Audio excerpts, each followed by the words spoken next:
अस्सलामुअलैकुम, welcome to the commerce academy YouTube channel. तो इस वीडियो में हम जो है वो 40 एमसीक्यूज़ पढ़ेंगे जो 2020 के अकाउंटिंग के पेपर में है। 40 एमसीक्यूज़ काफ़ी जो है वो वैल्यू रखते हैं और इसी में से आपके इंशाल्लाह बहुत सारे पेपर्स में एमसीक्यूज़ आ जाएंगे।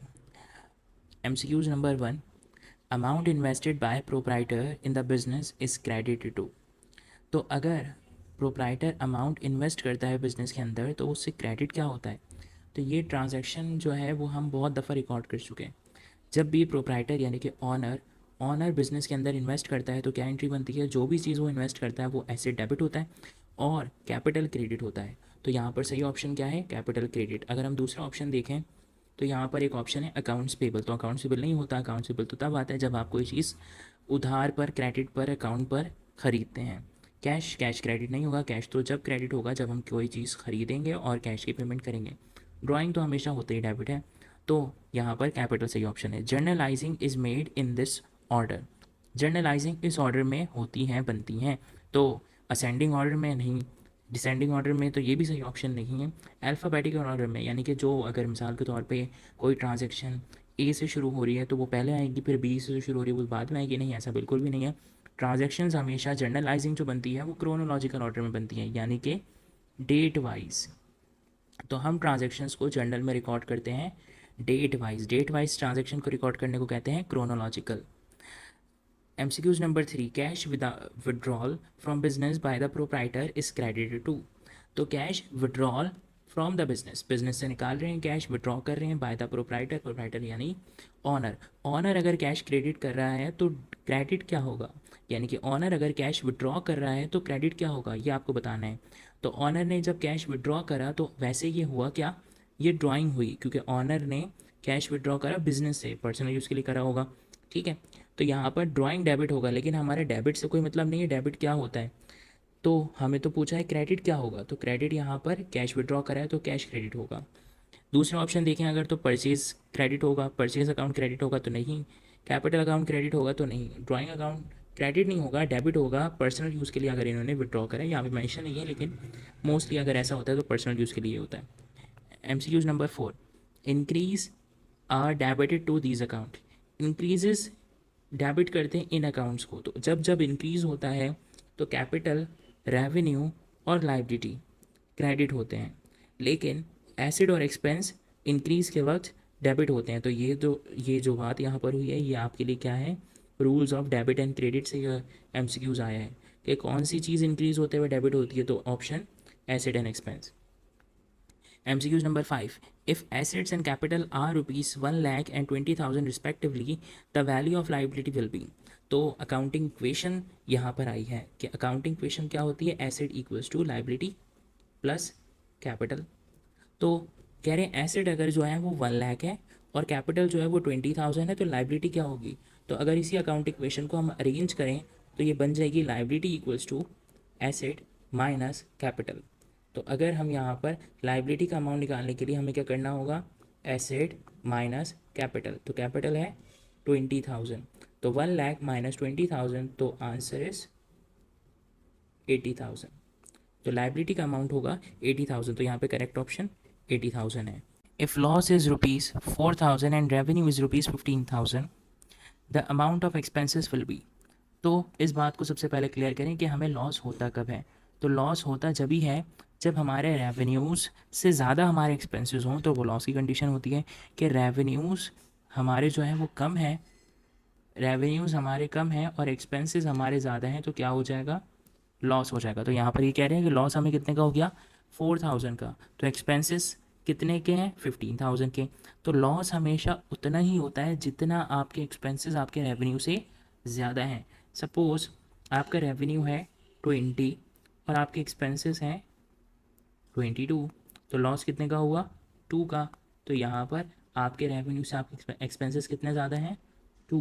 तो इससे इसी तरीके से हम जो है वो यहाँ पर पता लगा सकते हैं कि लॉस कितने का हुआ होगा। तो यहाँ पर अगर इस कंडीशन में आप देखें तो एक्सपेंसेस जो हैं वो हमने निकालने अगर हो तो हम इस लॉस के अमाउंट को अगर हम इस रेवेन्यू में प्लस कर दें यानी 2 + 20 तो इक्वल्स 22 आ जाएगा। इसी तरीके से यहाँ पर 15,000 का रेवेन्यू है और 4,000 का हमें लॉस हुआ है, तो इसका मतलब 19,000 जो है वो एक्सपेंस का अमाउंट होगा। MCQs number 7, trial balance is use to check the arithmetic accuracy of. तो trial balance arithmetic accuracy check करता है, लेकिन किसकी? तो वो लेजर्स अकाउंट की यूज़ चेक करता है। लेजर अकाउंट जो सारे आपने बनाए हैं, क्या वो सारे लेजर अकाउंट सही बने? अगर लेजर अकाउंट से आपने कोई गलती करी होगी तो वो ट्रायल बैलेंस के अंदर फिर बैलेंस नहीं आएगा। तो trial balance arithmetic accuracy check करता है लेजर अकाउंट्स की। आगे, this account balance normally appears in debit column of a trial balance. तो कह रहे हैं इस अकाउंट का बैलेंस जो है वो नॉर्मली अपीयर होता है डेबिट कॉलम में। तो अगर हम अकाउंट पेबल की बात करें तो अकाउंट पेबल लाइबिलिटी है, और लाइबिलिटी कहाँ होता है? क्रेडिट में। अर्न कमीशन की बात करें तो अर्न कमीशन भी लाइबिलिटी है, और लाइबिलिटी कहाँ शो होता है? क्रेडिट में। फी इनकम की बात करें तो फी इनकम रेवेन्यू, और रेवेन्यू हमेशा कहाँ शो होता है? क्रेडिट में। तो यहाँ पर एक ऑप्शन बचा है अनएक्सपायर्ड इंश्योरेंस। तो अनएक्सपायर्ड इंश्योरेंस है एसेट, और एसेट हमेशा होते हैं डेबिट साइड में। ठीक, तो यहाँ पर ऑप्शन अनएक्सपायर्ड इंश्योरेंस करेक्ट है। Flat on merchandise purchase is a part of. तो मर्चेंडाइज खरीदने के ऊपर जो आपका किराया लगता है, ट्रांसपोर्टेशन की जो कॉस्ट होती है, उसको ही कहते हैं फ्लैट। तो ये जो ट्रांसपोर्टेशन की कॉस्ट लगती है, हमने इसको यूज़ करा था ट्रायल बैलेंस में, इनकम स्टेटमेंट में।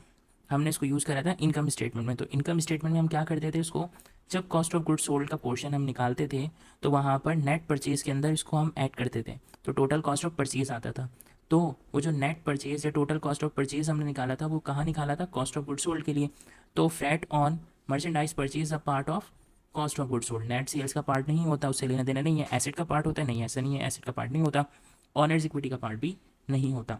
This is not classified as revenue. ये रेवेन्यू के तौर पे क्लासीफाई नहीं करता।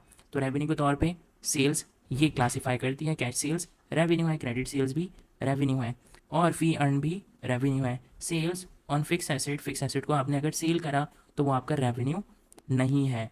वो तो आप एसेट को बेच रहे हैं, तो एसेट को अगर हम बेचें किसी अपने फिक्स एसेट को, तो वो हमारे रेवेन्यू नहीं होता। तो इन्होंने यहाँ पर यही पूछा था कि ये रेवेन्यू के तौर पे जो क्लासीफाई नहीं होता वो बताना है। तो correct option sales of fix asset. Merchandise return by the customer is termed as.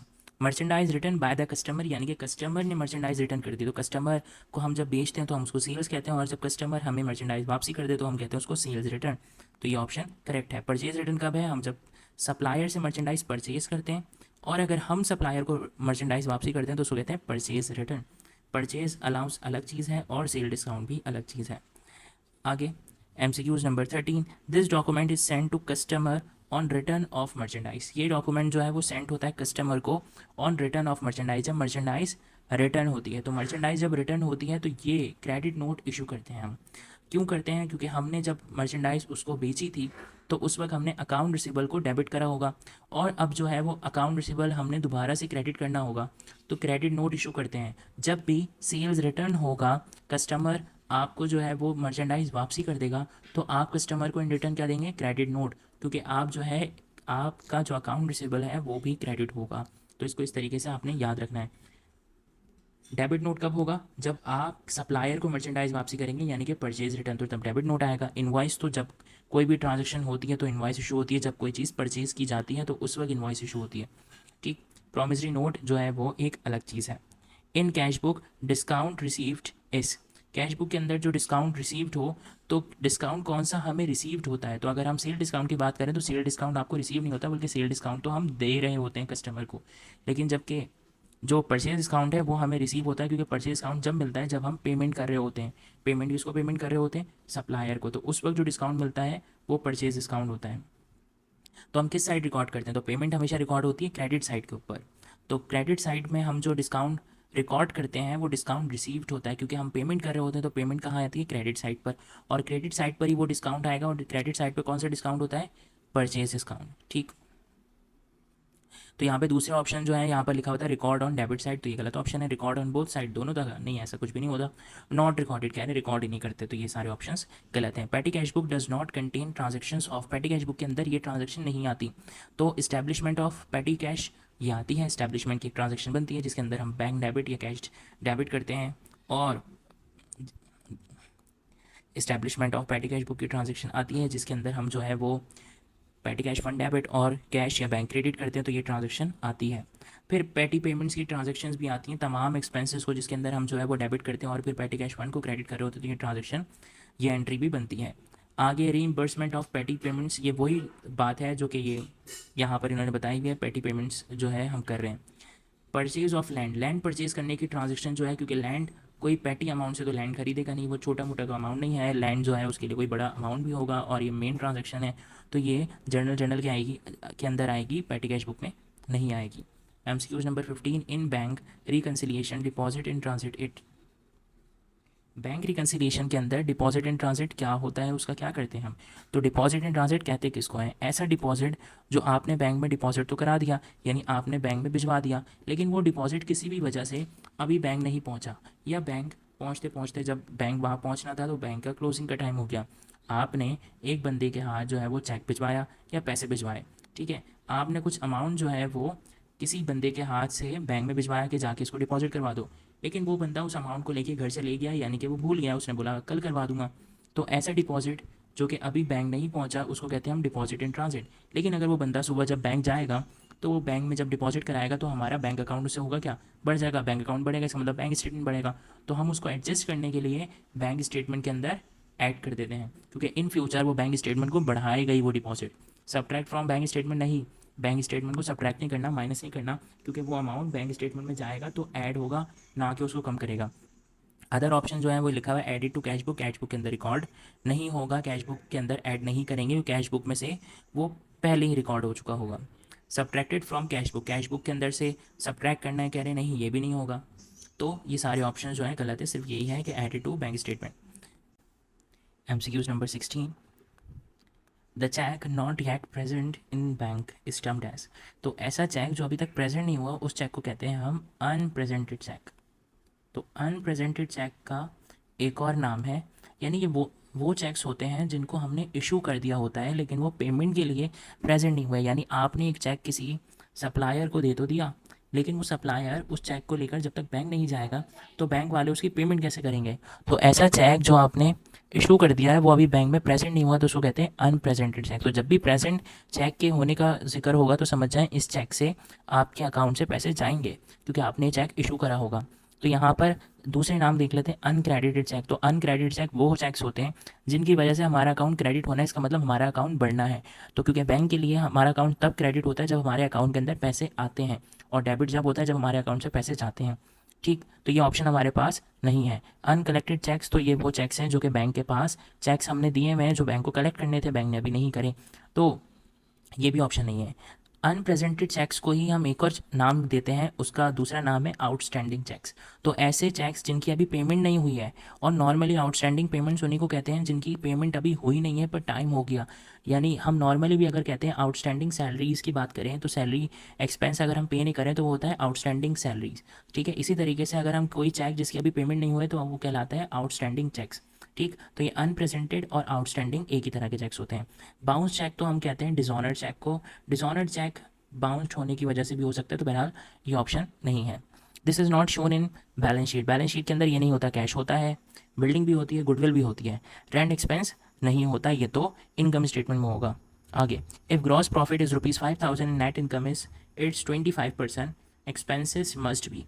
तो यहाँ पर आपको जो दिया हुआ है वो थोड़ी परसेंटेज भी दी हुई है, तो आपको थोड़ा सोच के निकालना पड़ेगा कि हुआ क्या है।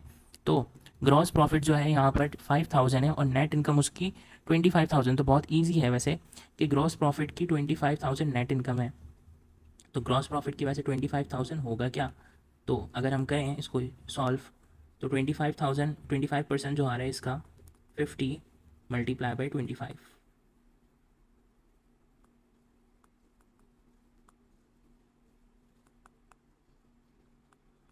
1250। तो इसका मतलब नेट इनकम जो है वो 1250 है, तो एक्सपेंसेस कितने हुए होंगे। तो अगर हम इसी ग्रॉस प्रॉफिट में से 5,000 में से अगर हम इस नेट इनकम को माइनस करें तो हमारे पास एक्सपेंसेस आ जाएंगे। तो अगर हम इस नेट इनकम को, नेट प्रॉफिट को माइनस कर दें तो यहाँ पर आ रहा है 3750, यानी एक्सपेंसेस इतने के हुए होंगे तब जाके हमें इनकम कितने की हुई है, 1250 की, सही। तो ये हमने वही करा है जैसे कि हमने अभी ऊपर जो है वो कॉस्ट ऑफ गुड सोल्ड वाला करा था, तो उसी तरीके से ये ऐड हो जाएगा। नॉर्मली होता तो ये है कि कॉस्ट ऑफ गुड सोल्ड में से, सॉरी, ग्रॉस प्रॉफिट में से माइनस होते हैं एक्सपेंसेस, तो नेट इनकम आती है, नेट प्रॉफिट आता है, तो हमने रिवर्स कर दिया इसको। आगे चलते हैं, when a transaction is omitted from being recorded is an error of. तो अगर ट्रांजैक्शन हमसे रिकॉर्ड करना ही छूट जाए तो वो कौन सा एरर कहलाता है, तो उसको कहते हैं हम एरर ऑफ ओमिशन, यानी आपने ट्रांजेक्शन रिकॉर्ड ही नहीं करी तो वो एरर ऑफ ओमिशन कहलाता है। आगे MCQs number 20, following is a Contra asset, तो ये कॉन्ट्रा एसेट है। बैडेड एक्सपेंस जो है वो एक्सपेंस है तो वो कॉन्ट्रा एसेट तो नहीं हो सकता। डेप्रिसिएशन एक्सपेंस तो ये भी एक्सपेंस है। सेल्स रिटर्न अलाउंस नहीं, सेल्स रिटर्न अलाउंस तो कॉन्ट्रा रेवेन्यू है क्योंकि सेल्स रेवेन्यू है। अलाउंस फॉर बैड डेट्स जी ये है कॉन्ट्रा एसेट क्योंकि ये बैड डेट्स यानी कि अकाउंट रिसीवेबल की वैल्यू को कम करता है। आगे देखें, asset minus liability equals to, तो अकाउंटिंग इक्वेशन के लिहाज से ही एसेट में से अगर लाइबिलिटी माइनस करेंगे तो कैपिटल आएगा और एसेट में से अगर कैपिटल माइनस करेंगे तो लाइबिलिटी आएगी। तो इसीलिए asset minus liability equals to owners equity यानी कि कैपिटल। दूसरा ऑप्शन देखिए, current asset, fix asset, expense, तो ये सब नहीं है। अकाउंटिंग इक्वेशन में तीन ही एलिमेंट्स होते हैं, asset, liability, honours equity. MCQ number 22, this is liability account, तो ये लाइबिलिटी अकाउंट है। मर्चेंडाइज या मशीनरी, मशीनरी जो है वो तो एसेट अकाउंट है। Cash at bank, cash at bank जो है वो भी एसेट अकाउंट है। अकाउंट रिसीवेबल एसेट अकाउंट है। बैंक ओवरड्राफ्ट जी लाइबिलिटी अकाउंट है। In cash book withdrawal from bank for personal use is, cash book के अंदर बैंक से जो पैसे विड्रॉ करते हैं पर्सनल यूज़ के लिए वो क्या कहलाता है या वो कहाँ रिकॉर्ड होता है। ठीक, तो ये आपको पता है कि ड्राइंग है लेकिन रिकॉर्ड कहाँ होगा, अगर बैंक से विड्रॉ कर रहे हैं पर्सनल यूज़ के लिए तो बैंक से जब भी विड्रॉ कर रहे हैं तो एक तो बाद पैसे जा रहे हैं, तो पैसे जा रहे हैं इसका मतलब क्रेडिट साइड पर जाएंगे हम, पेमेंट हो रही है, पैसे निकल रहे हैं तो क्रेडिट साइड पर जाएंगे, recorded on the credit side क्योंकि पैसे कम हो रहे हैं। Record in the debit side कब होगा, जब बैंक में पैसे आ रहे होंगे। रिकॉर्ड ऑन बोथ साइड नहीं हो सकता ऐसा, ये तो जब होता है जब कोई कॉन्ट्रा एंट्री होती है जिसके अंदर कैश या बैंक डेबिट या क्रेडिट हो रहे होते हैं एक साथ, तो बोथ साइड पर रिकॉर्ड होता है। नॉट रिकॉर्डेड तो ये भी गलत है, रिकॉर्ड होगा लेकिन कहाँ रिकॉर्ड होगा, क्रेडिट साइड पर क्योंकि इसके अंदर बैंक इन्वॉल्व है। आगे देखें, द करेक्ट इक्वेशन इज, तो एमसीक्यूज नंबर 14 है द करेक्ट इक्वेशन इज। तो यहाँ पर आपको चार इक्वेशन दी हुई हैं, आपने देखना है कि कौन सी इक्वेशन का आंसर ठीक है। तो यहाँ पर अगर देखें तो कह रहे हैं एक्सपेंस इक्वल होते हैं सेल्स माइनस ग्रॉस प्रॉफिट, तो क्या सेल्स और ग्रॉस प्रॉफिट का कोई लिंक है एक्सपेंस से, तो सेल्स और ग्रॉस प्रॉफिट का लिंक एक्सपेंस से ऐसे नहीं है क्योंकि सेल्स में से हम माइनस करते हैं कॉस्ट ऑफ गुड्स सोल्ड तो ग्रॉस प्रॉफिट आता है, तो gross profit cost of goods sold और सेल्स का तो लिंक बन रहा है लेकिन एक्सपेंसेस का नहीं है, तो ये वाली इक्वेशन तो बिल्कुल गलत है। दूसरी, ये तीनों इक्वेशन जो है इनको सॉल्व करने के लिए मैं आपको एग्जाम्पल दे रहा हूँ। तो अब इसको देखिएगा आप, कि अगर आपका रेवेन्यू जो है वो 10 है और आपका एक्सपेंस है 8, तो आपको प्रॉफिट कितने का हो जाएगा, तो आपको प्रॉफिट कितने का हो जाएगा 2 का, क्योंकि रेवेन्यूज़ आपके 10 है और आपके जो एक्सपेंसेस हैं वो 8 हैं तो प्रॉफिट हो गया 2 का। इसी तरीके से अगर आपके रेवेन्यूज़ 10 है और एक्सपेंसेस 12 हैं तो आपको यहाँ पर लॉस हो जाएगा 2 रुपीज़ का। तो यहाँ पर अब इन इक्वेशंस को हम चेक करते हैं कि क्या इनसे हमें वो आंसर मिल रहा है जो हमने इन इक्वेशन चेक करा है। तो यहाँ पे पहली इक्वेशन ये वाली चेक करते हैं, expenses equals to revenue minus net loss, तो ये नेट लॉस की कंडीशन है तो नेट लॉस की कंडीशन ये वाली है। तो यहाँ पर अगर हम रेवेन्यूज़ में से नेट लॉस माइनस करें तो क्या हमें एक्सपेंस का ये जो 12 है ये मिलेगा, तो रेवेन्यू है 10 माइनस लॉस, तो 10 माइनस 2 इक्वल्स टू 8, तो क्या हमें 12 मिला, नहीं, तो इसका मतलब ये इक्वेशन गलत है। दूसरी, expenses equals to revenue plus net profit, तो नेट प्रॉफिट की कंडीशन मैंने ऊपर लिखी हुई है, तो यहाँ पर क्या है, revenue plus profit equals to expense, तो रेवेन्यू कितना है 10, प्रॉफिट है 2, 10 प्लस 2 12, तो क्या एक्सपेंसेस यहाँ पर आए 8, नहीं, यहाँ तो 12 आ रहा है, तो इसका मतलब ये इक्वेशन भी गलत है। Last, net loss plus revenue equals to expense, तो नेट लॉस यानी नेट लॉस की ये रही कंडीशन, तो नेट लॉस 2 है, 2 प्लस रेवेन्यू यानी कि 10, तो इक्वल्स टू 12, तो क्या एक्सपेंस यहाँ पर 12 है, यस एक्सपेंस यहाँ पर 12 है, तो इसका मतलब ये वाली कंडीशन, ये वाली इक्वेशन करेक्ट है। आगे देखें, total assets are equal to, total assets बराबर हैं किसके, तो टोटल एसेट हमेशा बराबर होते हैं लाइबिलिटी प्लस कैपिटल के, या ऑनर्स इक्विटी कहते हैं आप उसको। तो यहाँ पर लिखा हुआ है कि क्या टोटल लाइबिलिटी के बराबर है, तो नहीं, ऑनर्स इक्विटी भी होती है। दूसरा ऑप्शन है इक्विटीज़ के बराबर है, तो ये करेक्ट ऑप्शन है क्योंकि इक्विटीज से मतलब लाइबिलिटी भी होती है और ऑनर्स इक्विटी भी होती है। इनकम के बराबर नहीं है, कैपिटल के बराबर नहीं है, कैपिटल प्लस लाइबिलिटी के बराबर है यानी कि इक्विटीज के बराबर है। MCQs number 26, all cash receipt and payments are recorded in, cash receipt और पेमेंट्स कहाँ रिकॉर्ड होती हैं, कैश बुक के अंदर। जर्नल के अंदर तो तमाम एंट्रीज रिकॉर्ड होती हैं। सेल्स जर्नल के अंदर क्या रिकॉर्ड होता है, क्रेडिट सेल्स। और पासबुक के अंदर, पासबुक जो है वो तो बैंक बनाता है हर अकाउंट होल्डर के लिए, तो ये तो हम कंपनी बनाती ही नहीं है। आगे चलते हैं, credit sales, credit sales of merchandise is recorded in, तो यहाँ पर मैंने आपको यही बताया ऊपर, क्रेडिट सेल्स कहाँ रिकॉर्ड होती है, सेल्स जर्नल के अंदर, तो यहाँ पर एक ऑप्शन के ऊपर नीचे का एमसीक्यूज है पूरा कि credit sales of merchandise, merchandise अगर आप उधार पर बेचते हैं तो वो उसको कहाँ रिकॉर्ड करते हैं, तो उसको रिकॉर्ड करते हैं सेल जर्नल के अंदर। कैश बुक में वो रिकॉर्ड ज़रूर होंगी जो हम कैश पर मर्चेंडाइज बेचेंगे।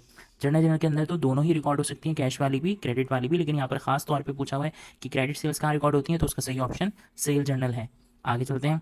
The excess of gross profit over total operating expense is, अगर ग्रॉस प्रॉफिट का जो एक्सेस है, जो इजाफी है ऑपरेटिंग एक्सपेंसेस पे, ऑपरेटिंग एक्सपेंस हमेशा ग्रॉस प्रॉफिट में से माइनस होते हैं, तो नेट लॉस या नेट प्रॉफिट आता है। तो नेट प्रॉफिट कब आता है, जब ग्रॉस प्रॉफिट आपका ज़्यादा होता है ऑपरेटिंग एक्सपेंस से, तो क्या हो जाता है प्रॉफिट। और अगर ग्रॉस प्रॉफिट आपका लेस हो ऑपरेटिंग एक्सपेंस से, तो क्या हो जाता है लॉस। तो यहाँ पे लिखा हुआ है the excess of gross profit ज़्यादा है over total operating expense, total operating expense से, तो क्या हो जाएगा रेवेन्यू, यानी कि प्रॉफिट, सॉरी प्रॉफिट। तो नेट प्रॉफिट करेक्ट ऑप्शन है। आगे चलते हैं। Correction of an over recorded sales is made in this account. तो करेक्शन अगर हमने करनी हो ओवर रिकॉर्डेड सेल्स की, तो हम इन अकाउंट्स में करेंगे। तो ओवर रिकॉर्डेड सेल्स के लिए आपके पास जो है वो, अगर सेल्स आपने ज़्यादा से रिकॉर्ड कर दी है, तो आपके पास दो जगह जो है वो मसला आ सकता है। एक तो आपकी जो सेल्स है वो डिस्टर्ब होगी, वो ज़्यादा अमाउंट से आ रही होगी, और दूसरी बात आपने जो है वो सेल जब रिकॉर्ड करते हैं तो हम नॉर्मली क्रेडिट के ऊपर ही अज्यूम करेंगे कि क्रेडिट के ऊपर ही सेल्स हमेशा हो रही होती है, क्योंकि नॉर्मली बिजनेस के अंदर बहुत सारी चीज़ें हम सेल कर रहे होते हैं क्रेडिट के ऊपर।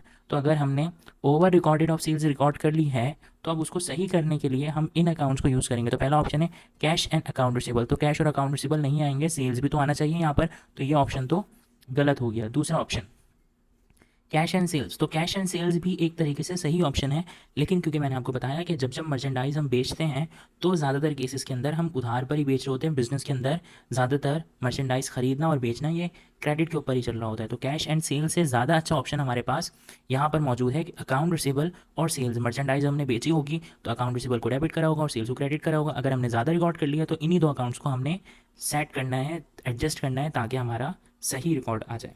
अकाउंट पेबल एंड सेल्स नहीं, जब सेल्स कर दो तो अकाउंट पेबल नहीं आता। अकाउंट पेबल तो जब आता है जब हम उधार में मर्चेंडाइज खरीदते हैं, यानी परचेसेस के वक्त आएगा।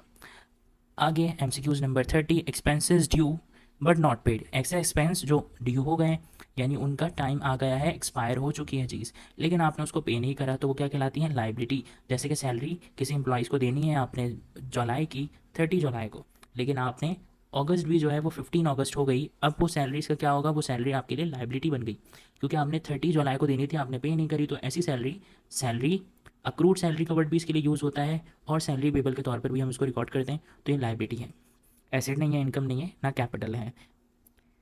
Earned income is an, earned income वो इनकम है आपके पास जो आपने रिसीव तो कर ली है, रिसीव्ड बट नॉट अर्न, लेकिन आपने अर्न नहीं करी है। रिसीव कर ली है पर अर्न नहीं करी है, तो ऐसी इनकम आपके लिए कहलाती है लाइबिलिटी, क्योंकि अभी आपने अर्न नहीं करी है। कोई चीज़ रिसीव करने से हमारे लिए वो इनकम या रेवेन्यू या एसेट नहीं बन जाता, उसको हमने कमाना ज़रूरी है। वो पैसा आपके पास आ तो गया है, लेकिन वो पैसा अभी आपका नहीं है, क्योंकि आपने अभी उसको कमाया नहीं है। आगे, advance receive for more than 3 years is known as, अगर आपको एडवांस रिसीव हुआ है 3 ईयर से ज़्यादा का, तो वो फिर आपके लिए करंट एसेट नहीं है। आपने एडवांस में रिसीव करा है, लेकिन आपको ज़्यादा अमाउंट मिल रहा है। पहली बात तो अगर हम एडवांस में रिसीव करते हैं तो वो एसेट ही नहीं होता, करंट एसेट तो फिर दूसरी बात है। दूसरी बात करंट लाइबिलिटी, एडवांस में जब भी कोई हम पेमेंट रिसीव करते हैं तो वो हमारी लाइबिलिटी तो होती है, लेकिन करंट लाइबिलिटी ये नहीं है, क्योंकि हमने मोर देन 3 ईयर्स का एडवांस में रिसीव कर लिया। और करंट लाइबिलिटी और लॉन्ग टर्म लाइबिलिटी में यही है कि अगर 1 साल के अंदर अंदर की लाइबिलिटी हो तो वो करंट लाइबिलिटी होती है, और मोर देन अगर 1 ईयर हो या 3 ईयर्स भी है तो वो लॉन्ग टर्म लाइबिलिटी है। फिक्स एसेट नहीं है ये, क्योंकि ये एसेट तो है ही नहीं। तो एसेट के दोनों ऑप्शंस तो वैसे ही नहीं है, क्योंकि हम एडवांस रिसीव कर रहे हैं। अगर हम एडवांस पे कर रहे होते तो फिर हमारे लिए एसेट होता है। यहाँ पर अगर होता advance paid for more than 3 years is known as, तो फिर होता फिक्स एसेट। आगे चलते हैं।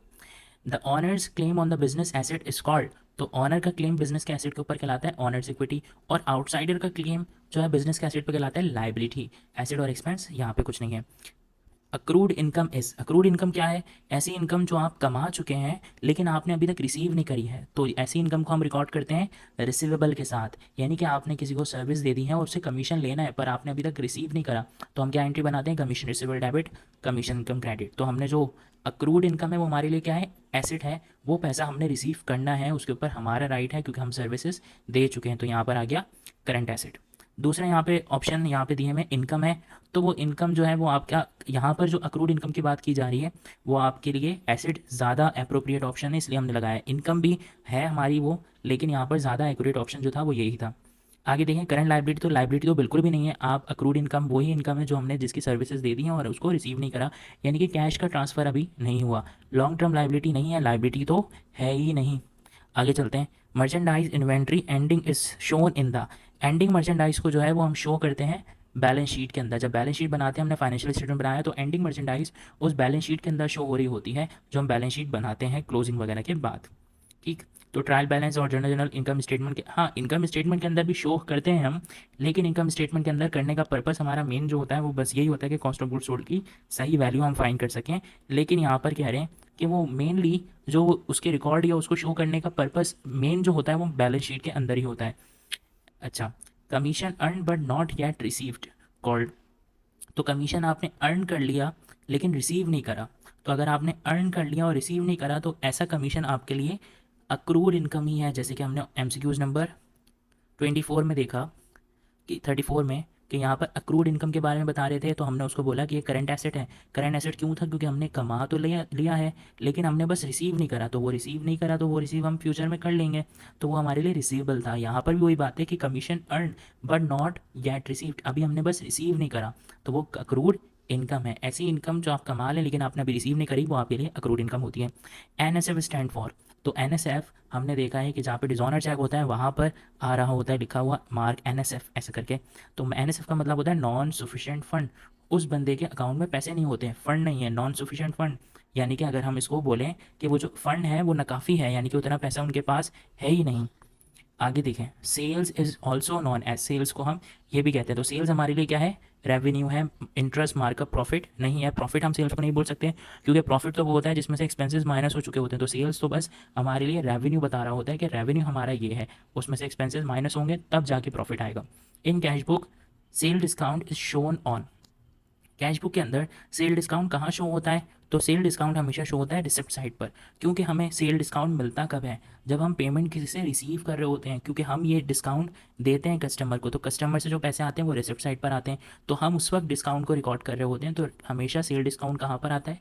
रिसिप्ट साइड पर। हाँ, अगर परचेज डिस्काउंट की बात करें तो वो पेमेंट साइड पर आता है। ठीक, पैटी कैश कॉलम ये नहीं कोई ऑप्शन, और बोथ साइड भी ये नहीं आता। बोथ साइड सिर्फ कॉन्ट्रा एंट्री आती है पैटी कैश बुक के अंदर, कैश बुक के अंदर, जो कि जिसमें कैश डेबिट और बैंक क्रेडिट या बैंक डेबिट और कैश क्रेडिट हो रहा होता है। Last option, this is not close at the end of financial year, financial year के एंड पर ये क्लोज नहीं होता। तो क्या एक्सपेंसेस क्लोज होते हैं? जी, एक्सपेंस क्लोज होते हैं, तमाम एक्सपेंसेस क्लोज हो जाते हैं। सैलरी एक्सपेंस क्लोज होती है, जी तमाम एक्सपेंसेस होते हैं तो सैलरी एक्सपेंस भी होगी। सेल्स रेवेन्यू, तो रेवेन्यू और एक्सपेंसेस तमाम क्लोज हो जाते हैं। सिर्फ ये बैंक क्या है? एसेट, और asset at the end of the year close नहीं होते।